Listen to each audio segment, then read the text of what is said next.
अगर मैं बात करूँ तो एक शरीर के अंदर कितनी सारी आत्माएं प्रवेश कर सकती है? देखो, आत्माएं कितनी भी प्रवेश कर सकती है। कि आपके जो घर वाले होते हैं, जो आपके करीबी होते हैं, यही लोग सबसे ज़्यादा आपके ऊपर ये सब चीज़ें करवाते हैं। बिल्कुल, ये देखो, करवाने वाला तो निजी ही होगा, दूसरे को कोई परवाह नहीं है। अगर मैं किसी व्यक्ति को जानता नहीं तो मुझे उससे कोई मतलब नहीं, चाहे वो कुछ भी करे।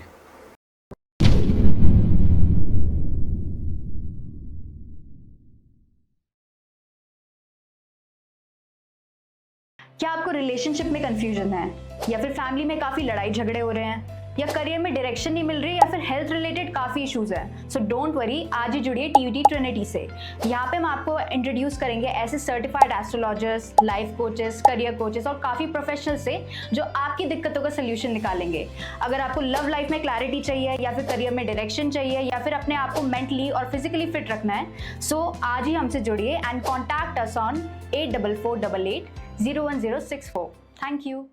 Hello and welcome once again at TVT. आपको हमारी पिछली वीडियोस बहुत ज़्यादा पसंद आई एंड आई होप कि आपको हमारी आज की भी स्पेशल वीडियो उतनी ही पसंद आने वाली है, क्योंकि आज एक बार फिर से हमारे साथ जो हमारे स्पेशल गेस्ट है विष्णु साधक जी, वो हमारे साथ जुड़ चुके हैं और आज वो हमें बताएंगे सबसे बड़ा वशीकरण जो आपने कभी सुना भी नहीं होगा वो क्या होता है। और अक्सर जो तांत्रिक होते हैं या जो अघोरी लोग होते हैं ये इनके बारे में बताते नहीं हैं, क्योंकि ये गुप्त वशीकरण है जो कि आपको भी सुनने में थोड़ा ऐसा लगेगा कि अगर मैं ये करवाऊँ तो क्या ये सच में काम करेगा। और दूसरी चीज़, आज हम आपको ये भी बताएंगे कि एक शरीर के अंदर कितनी आत्माएं प्रवेश कर सकती हैं और क्या वो एक ही परिवार की होनी चाहिए या अलग परिवार की भी हो सकती हैं। तो ये सब जानने के लिए अंत तक इस वीडियो में बने रहें। नमस्कार विष्णु जी। नमस्कार जी। तो विष्णु साधक जी, जैसे अब हम आपके साथ एक और पॉडकास्ट वीडियो कर रहे हैं और पहले भी आपके साथ एक बार ही हो चुके हैं हमारे साथ पॉडकास्ट वीडियो, तो हमारे पास जनता का काफ़ी ज़्यादा पॉजिटिव फीडबैक आया आपके लिए। तो सबसे पहले आप हमें ये बताएंगे कि हम काला जादू के बारे में बहुत ज़्यादा सुनते हैं, काला जादू का असल मतलब क्या होता है, थोड़ा डिटेल में, और मतलब इसमें कितना टाइम लगता है, क्या क्या इसके प्रकार होते हैं? मैंने अपनी पिछली वीडियो दी थी, उसके बाद में मेरे पास काफ़ी जजमान आए थे, काफ़ी समस्या वाले लोग आए थे और वो उनको भ्रमित भी किया गया था। तो उस चीज़ों को मैं यहाँ पे पूरी तरीके से संक्षिप्त में समझाने के लिए आया कि कैसे क्या चीज़ें होती है। ब्लैक मैजिक के बारे में, काला जादू के बारे में मैं आपको संक्षिप्त में समझाऊंगा। देखो, इसमें ब्लैक मैजिक की काफ़ी क्रियाएं होती हैं, ठीक है। इसमें तथ्य होते हैं, इसमें क्रियाएं होती है, करने का तरीका होता है, ये काफ़ी तरीके की चीज़ें होती है। अच्छा, तो मतलब जैसे ये काला जादू काम कैसे करता है? काला जादू करने का जो तरीका होता है वो काफ़ी प्रकार के होते हैं। जैसे एक तो उसके तथ्य होते हैं, इसमें 8 प्रकार के, मैं आपको इसके बारे में बताना चाहूँगा। इसमें पहला है रूपांतरम, भ्रम, आहान करना, भूत विद्या, मुग्ध कथन, भविष्य कथन, ऐसी जंत्र मंत्र, ऐसी चीज़ें आदि, ये चीज़ें हैं इन चीज़ों में। इसके मुख्य कथन है, ये मुख्य तथ्य है, इनको ध्यानपूर्वक रख के ही सारा कार्य ही किया जाता है ब्लैक मैजिक का। और इस ब्लैक मैजिक करने की काफ़ी क्रियाएं होती है और पुराणों के अनुसार और जो हम विधि यूज़ में लेते हैं उसमें देखो अन्य चीज़ें हैं जो मैं आपको बताना चाहूँगा। जैसे कि तांत्रिक क्रियाएं, इसमें सबसे बड़ा है शैतानवाद क्रियाएं। उसके बाद में आता है आत्माओं द्वारा की क्रियाएं। उसके बाद में आता है टोना टोटका। और तीसरा नंबर का जो होता है ये होता है तांत्रिक क्रियाएं। ये चीज़ें होती है, तो इसी के द्वारा ही सारा कार्य सिद्ध किया जाता है। शैतानवाद क्या कार्य करता है कि शैतानवाद में शैतानी शक्तियों का सहारा लेके शैतान को आहान करके, प्रचंड करके, शैतानिक चीज़ें करके ब्लैक मैजिक किया जाता है, कालो जादू को किया जाता है अच्छे से। दूसरी चीज़ें होती है जो मैंने आपको बताया कि आत्माओं को बुलाकर, शैतान और आत्माओं में फ़र्क होता है, ठीक है। आत्माओं को इस तरीके से बुलाया जाता है कि वो हर बात सुने, बात माने, और वो बात आत्माएं होती है वो बुरी होती है, अच्छी नहीं मान सकते, उसको पवित्र नहीं मान सकते। जो भटकी हुई है, भूली हुई, भटकी हुई आत्माएं हैं, उनसे कार्य करवाते हैं, क्योंकि उनको एक तरीके का ऑफर देते हैं कि आप इसके बाद में आज़ाद हो जाओगे, तो वो चीज़ें क्रिया करने के लिए रेडी हो जाती है। दूसरी मैंने आपको बताई तांत्रिक चीज़ें, तो ये तांत्रिक क्रियाओं द्वारा ही सारी चीज़ें की जाती है। तांत्रिक तंत्र मंत्र क्रियाएं, जाप मंत्र होते हैं काफ़ी ज़्यादा, और साथ में इसमें बड़े बड़े हवन होते हैं। और मैंने एक आपको बताया था टोना टोटका। टोना टोटका जो होता है ना, वो इंसान खुद करता है, नॉर्मल से नॉर्मल व्यक्ति जो करने की कोशिश करता है उसको क्या करते हैं, नकारात्मक ऊर्जाओं को आहित करके लोगों पे छोड़ना, ऐसी क्रियाएं काम करती है ये। तो मतलब जैसे अगर हमारे ऑडियंस में से कोई काला जादू करवाना चाहता है तो वो सब जो मतलब जितने भी उसमें क्रियाएं होती है, सामग्री होती है, सबसे पहले तो उसमें क्या क्या सामग्री यूज़ होती है, और अगर कोई करवाना चाहता है तो उसमें कितना समय लगेगा? देखो, अगर कोई भी करवाना चाहता है, पहले तो उसका उद्देश्य जानना ज़रूरी है, और ये चीज़ें उसका उद्देश्य सही है तो ये चीज़ें की जा सकती है। उसमें समय, मैंने पिछली वीडियो में भी अपना समय बताया था कि मैं 5 से 15 दिन का समय लेता हूँ और उस चीज़ों में कार्य करता हूँ। और मैं, आप सामग्री की बात कर रहे हो, देखो सामग्री जो है वो सही है, गलत नहीं है, लेकिन इसके बारे में मैं विवरण नहीं दे सकता वीडियो के माध्यम से, क्योंकि इन चीज़ों का उपयोग हो सकता है। अपन कोशिश करेंगे कि वो सही हो जाए, लेकिन कई बार क्या होता है कि जो नादान लोग होते हैं वो उस चीज़ों को यूज़ करने की कोशिश करेंगे। यूज़ करेंगे तो क्या होगा, फिर गलत यूज़ हो सकता है, वो कुछ खुद पे भी काम कर सकती है, तो मैं इसका विवरण नहीं दे पाऊँगा आपको। तो मतलब जैसे आपने बोला खुद पे भी काम कर सकते हैं। बिल्कुल, ये खुद पे भी काम कर, अगर एक विधि इधर से उधर हो गई, टाइमिंग का समय ऊपर नीचे हो गया ना, तो वो विधि खुद पे भी काम कर जाती है कई बार। अच्छा, तो मतलब जैसे हमने कई बार सुना है कि वशीकरण आप खुद पे भी करवा सकते हैं, तो ये ऐसे काम करता है क्या? वशीकरण खुद पे करवाने का मतलब नहीं होता। वशीकरण ये होता है कि करवाने वाला तो दूसरे पे करवाएगा, खुद पे थोड़ी करवाएगा वशीकरण। लेकिन क्या होता है कि खुद पे भी काम कर जाती है, लेकिन गलत तरीके से किया जाए तो। अच्छा। हाँ, और इसमें सबसे बड़ी चीज़ होती है कि यक्षिणी सिद्धि। किसी ने इसका जिक्र किया नहीं किया, लेकिन मैं इस चीज़ का जिक्र ज़रूर करूँगा कि यक्षिणी सिद्धि जो होती है ना, वो बहुत ही इंपॉर्टेंट होती है। अच्छा, तो यक्षिणी सिद्धि किसी को प्राप्त कैसे हो सकती है? यक्षिणी सिद्धि प्राप्त करने के लिए देखो काफ़ी अनुष्ठान करने पड़ते हैं, सिद्धियाँ प्राप्त करने के लिए काफ़ी तपस्या करनी पड़ती है। और यक्षिणी सिद्धि का दूसरा नाम है कर्ण पिशाचनी। इसको दूसरा नाम है कर्ण पिशाचनी। यक्षिणी क्या करती है, एक यक्षिणी एक एक पिशाच है, लेडीज़ के रूप में, औरत के रूप में एक पिशाच है, जो क्या करती है कि उसको क्या कि जागृत करना पड़ता है, और हम इसको जागृत करते हैं। हमारे पास यक्षिणी है, खुद की यक्षिणी है, हमारा सारे कार्य में हमारा हाथ बटाती है। और यक्षिणी जो है वो, उससे क्या होता है कि हम दिव्य दृष्टि भी मिलती है अपने को। हम अपनी बातों में, हमारे पास कोई भी आते हैं जजमान, वो बोलते कि आप बताओ देख के, तो हम उनको देख के बताते हैं, तो हम बोलते हैं दिव्य दृष्टि से देखना पड़ेगा। तो वो दिव्य दृष्टि हमारी वो यक्षिणी है, वो हमारे कानों में सारी बातें बोलती है कि ऐसी ऐसी चीज़ें उसके द्वारा किया जाता है। और यक्षिणी से क्या किया जाता है कि अनियंत्रित चीज़ों को नियंत्रित किया जाता है, और बुराइयों को भी ख़त्म किया जाता है, और बुराइयाँ लाई भी जाती है। अच्छा। हाँ जी। और हमने एक अति यक्षिणी के बारे में भी सुना है, तो ये क्या होता है फिर? ये अति यक्षिणी जो होती है ना, वो एक अति होना, मतलब किसी चीज़ को दायरे से बाहर होना। वो क्या करती है कि वो किसी के वश में नहीं होती है। अति यक्षिणी वो किसी के वश में नहीं होती है, वो अपने आप ही काम करती है। इससे रिलेटेड मैं आपको एक केस भी सुनाना चाहूँगा जो मेरे पास आया था। कि एक मेरे सज्जन थे, मेरे मतलब भाई भी थे, मैं मतलब काफ़ी समय से उनको जानता था, लेकिन उन्होंने मेरे से सोल्यूशन मांगा था इस काम के बारे में। उन्होंने एक घर लिया था, तो वो घर में क्या था कि एक मतलब वो घर बना हुआ था, काफ़ी बड़ा घर था, पुराने टाइप का बना हुआ था, लेकिन बहुत अच्छा बना हुआ था, मजबूत था, और अंडरग्राउंड भी बना हुआ था, नीचे धरातल में था। तो उनके 2 बच्चे, लड़का लड़की, और वो हस्बैंड वाइफ, वो सेपरेट थे, वो अलग आए थे। तो वो क्या है कि उनका एक बच्चा था, छोटा 9 साल का बच्चा था। वो क्या हुआ कि अंडरग्राउंड में चला गया खेलने के लिए, वैसे ही चला गया था, खेलने के लिए चला गया था। वहाँ पे यंत्रों द्वारा पहले से चीज़ें बांधी हुई थी। अब वो, उसने क्या चीज़ें की है, उस चीज़ का खंडन किया, खंडित हो गई वो चीज़ें। उसमें जैसे यक्षिणी सिद्धि को अति यक्षिणी सिद्धि को बांधने के लिए इसमें क्या होता है कि कुछ ना कुछ चीज़ें बनाई जाती है, यंत्र तैयार किए जाते हैं, या कलश में बांधा हुआ होता है, या यंत्रों द्वारा बांधा हुआ था। तो वो उसने खंडित कर दिया। वो खंडित करते क्या कि वो यक्षिणी जो है उसके शरीर में प्रवेश कर गई और उनके विनाश का कारण बनी। बच्चा तो, वो तो उसकी तो डेथ हो गई, काफ़ी दुख हुआ मुझे इस बात को जान के, उसकी डेथ हो गई। लेकिन फिर वो मेरे पास आए कि मेरे बच्चे की डेथ तो हो गई, लेकिन अभी तक हमें कोई सोल्यूशन नहीं मिला। तो मैंने अति यक्षिणी को जो है दोबारा से उसे बांधा। बांधने के पश्चात मैंने उस घर से उस चीज़ों को निकाला, अपने पास लेके आया, और उसकी मुक्ति मैंने कर दी। जी। तो मतलब विष्णु जी, अगर हम बात करें, जैसे हम ब्लैक मैजिक का काफ़ी सुनते हैं, हम टोने टोटके का काफ़ी सुनते हैं, तो इसमें एक ये चीज़ जोड़ी जाती है कि आपके जो घर वाले होते हैं, जो आपके करीबी होते हैं, यही लोग सबसे ज़्यादा आपके ऊपर ये सब चीज़ें करवाते हैं। बिल्कुल, ये देखो करवाने वाला तो निजी ही होगा, दूसरे को कोई परवाह नहीं है। अगर मैं किसी व्यक्ति को जानता नहीं तो मुझे उससे कोई मतलब नहीं, चाहे वो कुछ भी करे। करवाने वाला हमेशा निजी होता है, क्योंकि जो हमें प्यार करता है वही हमें नफरत करेगा। हमेशा ध्यान रखना इस बात का कि जो हमसे प्यार करता है, अति प्यार करता है, वही हमसे अति नफरत भी कर सकता है एक समय में। तो यही होता है कि जो करवाने वाला होता है हमेशा निजी होता है, जान पहचान वाला होता है। निजी में पता है कौन आती है, जैसे आस पड़ोस वाले भी आ जाते हैं, वो भी निजी होते हैं। रिलेटिव भी आ जाते हैं, घर वाले भी आ जाते हैं, कोई भी आ सकता है जो करवाता है ये चीज़ें। बाकी अनजान लोग नहीं करवाते। और कई बार ऐसे भी केस आते हैं मेरे पास, देखो कि कुछ चीज़ें गलती से हो रखी होती है। अब कुछ दिन पहले केस आया था कि गुरुजी ये चीज़ें दिक्कत हो रही है, परेशानी हो रही है। मैंने बोला देखो आपके ऊपर किया कराए का चक्कर है, दुश्मन ने करवाया है। अब वो बोलते कि हमारा तो कोई दुश्मन ही नहीं है, हमारा कोई दुश्मन नहीं है, हमारे किसी से मतलब ही नहीं है।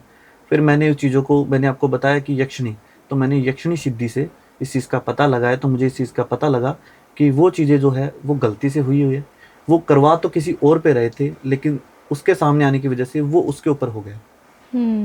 इसमें क्या होता है, कई बार के सामने वाला करवा रहा है किसी पे, तो उसमें क्या होता है कि कई बार डिटेल जो होती है ना, जैसे डिटेल्स जानकारी मंगवाते हैं, नाम फोटो, तो कई बार क्या होता है ना फोटो नहीं होता तो डेट ऑफ बर्थ भेज देते हैं, नाम भेज देते हैं, तो डेट ऑफ बर्थ भी सेम हो जाती है, नाम भी सेम हो जाता है, उसकी वजह से भी हो जाता है, कई बार उल्टा हो जाता है। और भी काफ़ी कारण होते हैं, जैसे चौराहे रास्ते पे चल रहे हैं, किसी ने लगा दिया कि हाँ इस रास्ते से वो आदमी निकलेगा, तो अपनी यहाँ पे ये चीज़ें रख देते हैं, तो उससे भी हो जाता है। लेकिन होता है क्या कि वो व्यक्ति नहीं निकला, कोई दूसरा निकल गया, तो गलती से उसके ऊपर हो गया। तो ये चीज़ें भी होती है कि हमारा कोई दुश्मन नहीं होता, फिर भी हम पे चीज़ें हो जाती है। वो होता है एक अकारणिक चीज़ें हो जाती है। तो मतलब विष्णु जी, आप कोई एक ऐसा केस हमारे साथ बता सकते हैं आप हमें और हमारी ऑडियंस को, कि मतलब किसी इंसान के निजी बंदे ने ही, मतलब उसी के घर में से किसी ने उसके ऊपर टोना टोटका या काला जादू करा दिया हो?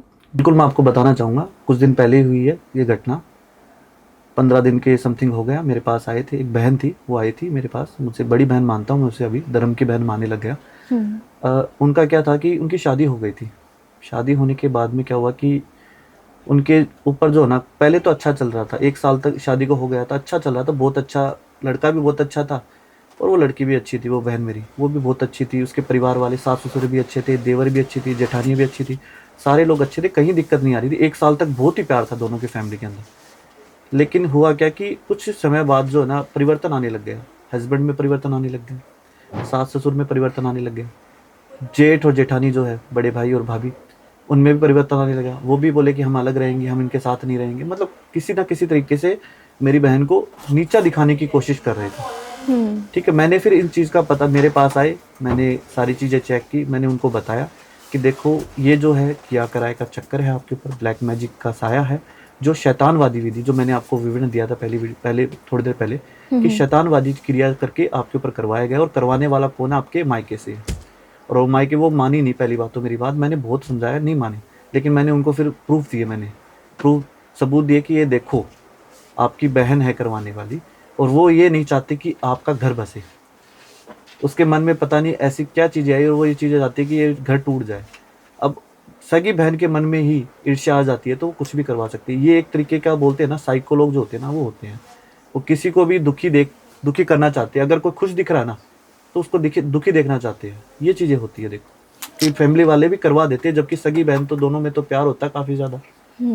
लेकिन जमाना ऐसा आ गया है, इसको बोलते हैं घोर कलयुग, कि भाई भाई का दुश्मन है, बहन ही बहन की दुश्मन है, एक दूसरे की रग काटते हैं। बिल्कुल विष्णु जी, जैसे कि आपने ये केस हमारे साथ बताया, तो इसमें आपने बताया कि शैतानिक विधि का इस्तेमाल करा गया था। शैतानवादी विधि थी। शैतानवादी विधि। तो क्या ये जो शैतानवादी विधि है, ये सबसे ज़्यादा पावरफुल होती है ब्लैक मैजिक में? ये पहला पड़ाव है इसका, शैतानवादी विधि का, और ये सबसे पावरफुल होती है। अच्छा। क्योंकि मेन जो ब्लैक मैजिक जो है ना, ब्लैक मैजिक का मेन जो नींव है वो शैतानवादी विधि है। अच्छा। उसके बाद में बाकी सारी क्रियाएं होती है। तो लोग कोशिश यही करते हैं कि जितना हो सके उतना पावरफुल करे। अपने पैसे कोई वेस्ट नहीं करना चाहता। पैसे लगाते, खूब लगाते लोग पैसे काम करने के लिए, कि ऐसा हो जाए वैसा हो जाए, और इन कामों में तो बहुत पैसे लग जाते हैं, करवाना चाहते हैं। और वो बोलते हैं कि जितना पावरफुल हो सके ना, कोई करवा रहा हो, वो गोरी से करवा रहा है, तांत्रिक से करवा रहा है, ब्राह्मण से करवा रहा है, मुझसे करवा रहा है, वो मेरे को ये बोलेंगे कि जितना भी हो सके उतना पावरफुल चीज़ों को करो आप। जितना पावरफुल होगा उतना ही हमें चाहते हैं हम कि इतना ही पावरफुल हो, तो उस तरीके से करते हैं। तो फिर वो लोग क्या करते हैं कि उसको शैतानवादी विधि के ऊपर काम करते हैं। अच्छा। और जैसे हम वशीकरण की बात करें, तो वशीकरण के हम ये सुनते आते हैं कि बहुत सारे प्रकार हैं। बिल्कुल। लेकिन गिने चुने हम फिर वही सुनते हैं कि मोहिनी वशीकरण है, महावशीकरण है, महामोहिनी वशीकरण है। तो एक बारी आप बताइए कि कितने प्रकार के वशीकरण होते हैं? देखो, वशीकरण के बहुत सारे प्रकार होते हैं। आज के ज़माने में बहुत सारे लोग वशीकरण करते हैं, अघोरी करते हैं, तांत्रिक करते हैं, साधु करते हैं, मौलवी करते हैं वशीकरण, और उनका अलग अलग नाम दिया गया है। मनमोहिनी वशीकरण, मौलवी वशीकरण, अघोर वशीकरण, तांत्रिक वशीकरण, सभी अपनी नज़र में सब पावरफुल होते हैं। लेकिन लोगों के नज़र में भी यही है कि वशीकरण जो होता है ना, सभी के ऊपर ये नाम पहले से दे रखा है कि मन मोहिनी वशीकरण, हर बच्चे के मुंह पे है। मेरे पास जितने भी लोग आते हैं मन वशीकरण कर दो, पुतला वशीकरण कर दो, मैं बोलता हूँ कि पहले जानो इन चीज़ों को कि क्या चीज़ है। और मैं इस चीज़ को आपके बारे में शेयर करना चाहूँगा। बहुत कम लोगों को पता है, बहुत कम लोगों को पता है कि महामोहिनी वशीकरण, महावशीकरण, अघोर वशीकरण, तांत्रिक वशीकरण, इनसे भी बड़ा वशीकरण है। तो आपने सभी प्रकार के वशीकरण के नाम सुने जो मैंने आपको बताए हैं, तो इनमें एक ब्रह्म वशीकरण भी है जो बहुत कम लोगों को पता है, जिसके बारे में मेरे को पता है। और मैं किसी और को नहीं जानता कि किसी और को भी इसके बारे में पता होगा, क्योंकि बहुत कम लोगों को पता है, क्योंकि इस विद्या को गुप्त रखा गया है और गुप्त रख के इसको जला दिया गया। हाँ, जला दिया गया और किसी को पता ही नहीं इसके बारे में, बहुत कम लोगों को पता है और मुझे पता है। ब्रह्म वशीकरण है इसका नाम। और ब्रह्म वशीकरण जो है आज से नहीं, इसकी शुरुआत हुई थी तब जब रक्त बीज नाम का एक राक्षस था जिसने ब्रह्मा जी की तपस्या की थी। और पहली बार जब उसने ये चीज़ें की थी तब ब्रह्मा जी के ऊपर की थी। इसको देवी देवताओं के ऊपर भी ये चीज़ें काम करती है।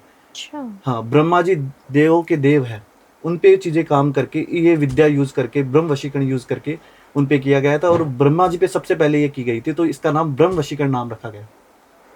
और दूसरी चीज़ कि ये चीज़ें ये जो शक्तियाँ है ब्रह्म वशीकरण की, इसकी जो सिद्धियाँ है, इसकी जो शिक्षा है, ये राक्षसों के गुरु शुक्राचार्य ने दी थी। और शुक्राचार्य ने ये विधि जो है किसी और को नहीं बताई, इसके बारे में किसी और को नहीं बताया गया, सिर्फ रक्त बीज नाम के एक राक्षस को पता था। और एक राक्षस और था, उसे भी पता था। और रक्त बीज नाम का ये राक्षस उस शक्तियाँ पाके इतना शक्तिशाली हो गया था, उसे कोई मार ही नहीं सकता था। और उसका एक चीज़ और थी कि उसका अगर वो उसका जो ब्लड है अगर वो धरती पे भी गिरता ना तो वो धरती विनाश हो जाएगी उसकी। तब माता पार्वती ने माता काली का रूप धारण किया था। और माता काली का रूप धारण करके सर काटा था, एक भी बूंद धरती पे नहीं गिरनी थी। तो ये वहाँ से स्टार्ट हुआ है ब्रह्म वशीकरण। और ये वशीकरण जो होता है ये सबसे पावरफुल वशीकरण है, जिसके बारे में किसी को नहीं पता। लोग बहुत सी वशीकरण की बातें करती है, महावशीकरण कर देंगे, तांत्रिक वशीकरण कर देंगे, लेकिन इन सभी के ऊपर ये वशीकरण है ब्रह्म वशीकरण। अच्छा, तो मतलब ये तो ऐसा हो गया कि आप एक इंसान को पूरे ही अपने नियंत्रण में कर सकते हैं। बिल्कुल, ये वशीकरण देवताओं को अपने कंट्रोल में कर सकता है, तो इंसान क्या चीज़ है। लेकिन ये ऐसे हम करते ही नहीं है किसी के ऊपर भी। हम बहुत ही उद्देश्य देखते हैं कि इसका उद्देश्य जनहित में है या जनहानि में है, ये देख के हम काम करते हैं, ऐसे नहीं करते। ये ब्रह्म वशीकरण के बारे में बहुत से लोग मेरे पास पूछा था उन्होंने कि आप बताइए और पावरफुल बताइए, लेकिन मैंने बताया नहीं किसी को। चीज़ों ज़्यादा छुपानी पे पड़ती है। लेकिन लोगों के आज के टाइम में देख रहा हूँ बहुत से एस्ट्रोलॉजर बैठे हैं, बहुत से तांत्रिक लोग बैठे हैं जो अपने वशीकरण को बताते हैं ऐसी है वैसी है, जबकि ब्रह्म वशीकरण से ऊपर कोई वशीकरण नहीं है। अच्छा, तो मतलब जैसे अभी कलयुग का ज़माना है और वैसे ही हमारे शास्त्रों में भी लिखा गया है कि कलयुग में आपको भगवान बहुत जल्दी मतलब अपना दर्शन देंगे, अपनी प्रेजेंस का हमें अनुभव देंगे। तो मतलब जैसे अगर किसी को अपने इष्ट देवता के ऊपर या कुल देवी के ऊपर ये ब्रह्म वशीकरण करवाना है तो क्या ये सच में काम करेगा? देखो, पहली बात तो ये चीज़ें करवाना चाहे तो हो सकता है। अगर कोई किसी की इच्छा है कि ब्रह्म वशीकरण करवाना है तो कुलदेवी के ऊपर करवाना है, देवी देवताओं का हो सकता है, लेकिन हम करते नहीं हैं ऐसे। हम नहीं करते। हम जब उद्देश्य ही नहीं पता होगा, अच्छा उद्देश्य ही जनहित में नहीं है, जनहानि में, तो हम नहीं करेंगे चीज़ को। ऐसे तो बहुत सारी चीज़ें हैं जिनको किया नहीं जा सकता। सुन सकते हैं लेकिन उसको नहीं किया जा सकता, क्योंकि वो उससे करने से दिक्कत हो सकती है, हानि हो सकती है, तो नहीं किया जा सकता ये चीज़ें। विष्णु जी, हम अक्सर यही सुनते हैं कि हम पहले लोगों का उद्देश्य देखेंगे और फिर उस हिसाब से काम करेंगे। तो मतलब ये उद्देश्य हमारी मनोस्थिति कहीं ना कहीं हर एक तांत्रिक क्रिया है या अघोर क्रिया जो भी हम करवाएं उन सब से रिलेटेड है।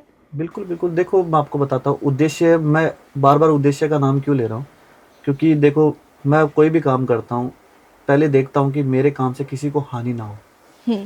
ठीक है, मेरे पास कोई आया है, अपनी प्रॉब्लम लेके आया, अपनी समस्या लेके आया, लेकिन किसी उसकी वजह से अगर दूसरे को दिक्कत हो रही है तो फिर ये विद्या गलत है, फिर ये विद्या करना बहुत गलत है, ये नहीं करते।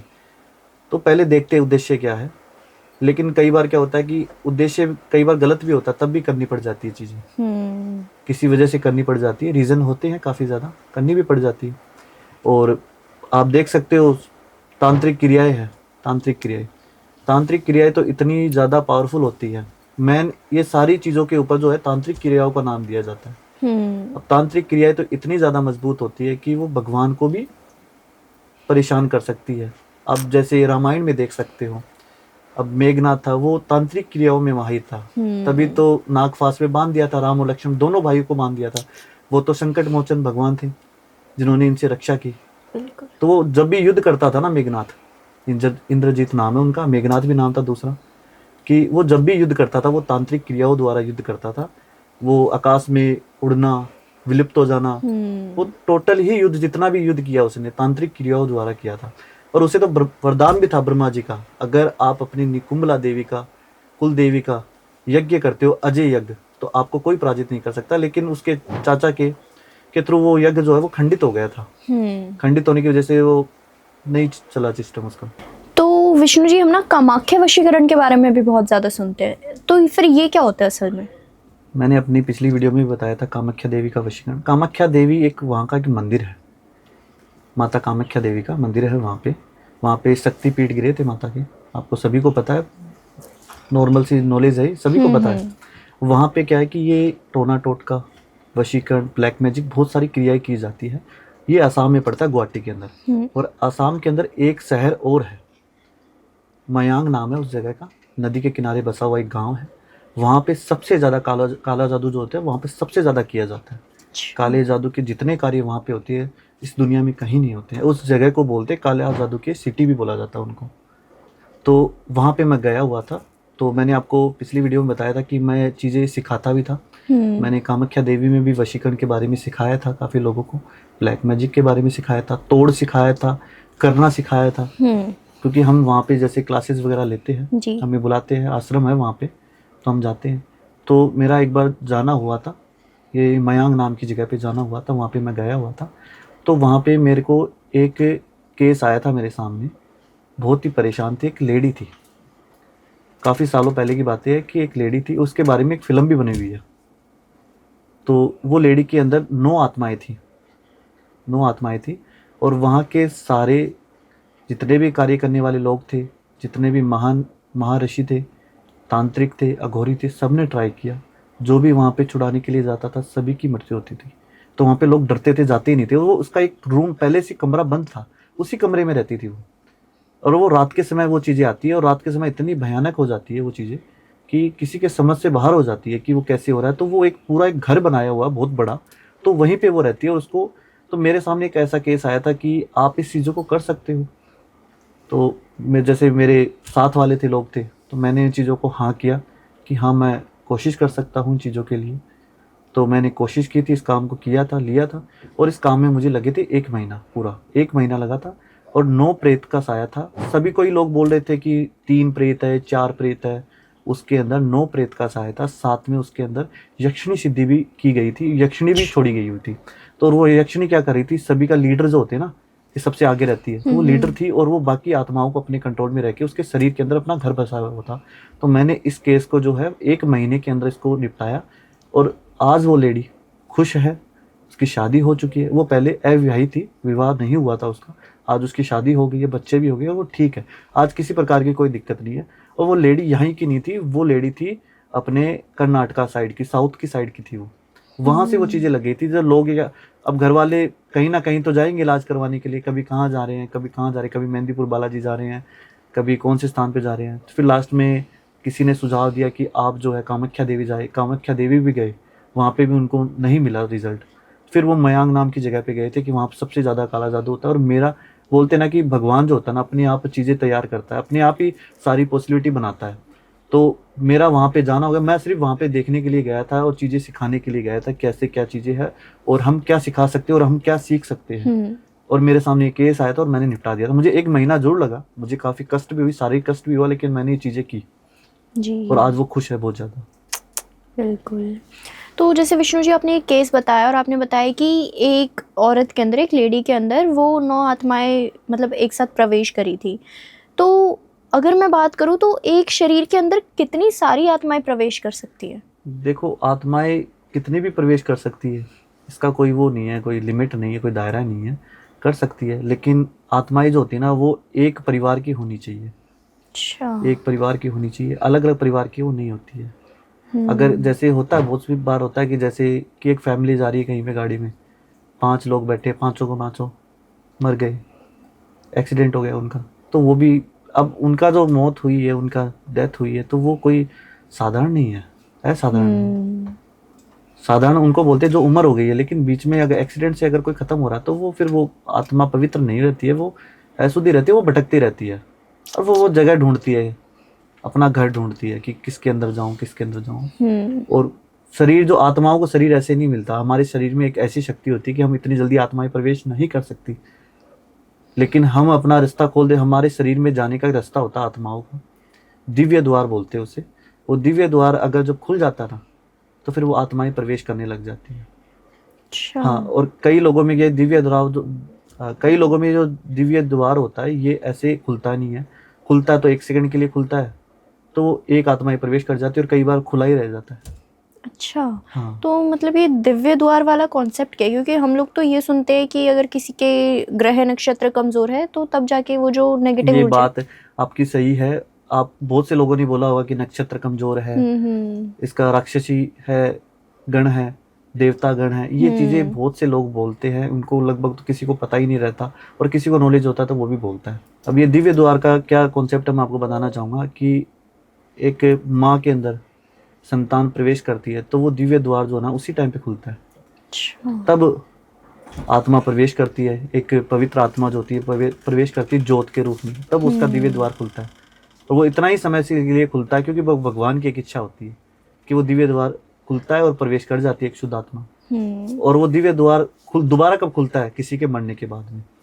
लेकिन कुछ ऐसी घटना होना, ऐसी तांत्रिक क्रियाएं होना, शैतानवादी क्रियाएं होना, तास्मिक क्रियाएं होना, उसकी वजह से दिव्य द्वार जो है वो खुल जाता है, बिना किसी रीज़न के, बिना किसी कारणवश खुल जाता है, तो शरीर पे प्रवेश कर जाती है वो चीज़ें। अच्छा। हाँ, बाकी ये गण वाला कोई सिस्टम नहीं है इसके अंदर, गण नहीं मानता मैं तो दिव्य द्वार वाला ही होता है, जब आत्मा ज्योत के रूप में प्रवेश करती है। नमस्कार भाइयों और बहनों, अगर आपके जीवन में किसी प्रकार की कोई भी समस्या है जिससे आप जूझ रहे हैं और काफ़ी सालों से आप परेशान हैं, तो आप मुझसे संपर्क कर सकते हैं। स्क्रीन पे मेरे नंबर दिए गए हैं। धन्यवाद।